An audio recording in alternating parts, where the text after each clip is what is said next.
கவலையால் முகங்கள் எல்லாம் இருளடைந்து சூழ்ந்திருப்பான். இல்லா இல்லா وجوه يومئذ مسفرة ضاحكة مستبشرة. சிலருடைய முகங்கள் சிரிப்பால் பிரகாசமாக மின்னிக் கொண்டிருக்கும். இந்த நிலைமையில் யார் அவர்கள்? கவலை இல்லாமல், கஷ்டம் இல்லாமல், துன்பம் இல்லாமல் நிற்பார்களே, அவர்கள் யார்? மக்கள் எல்லாம் பயந்து நடுங்கிக் கொண்டிருக்கும் பொழுது அந்த நிலையிலே நிற்கக்கூடிய மனிதர்கள் யார்? قال تعالى إن المتقين في مقام أمين إن المتقين في مقام أمين.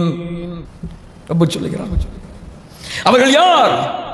ரப்பை அஞ்சி இந்த உலகத்திலே வாழ்ந்த, அல்லாஹ்வை அஞ்சிய முத்தகீன்கள், கவலை இல்லாமல், பயம் இல்லாமல், எந்த பிரச்சனையும் இல்லாமல் நிம்மதியாக அந்த நாளிலே ரப்புக்கு முன்னால் ரப்புடைய விசாரணையை தைரியமாக எதிர்பார்த்தவர்களாக, தங்களின் நிலைமையை மட்டுமே கவலையில் உட்படுத்தியவர்களாக நின்று கொண்டு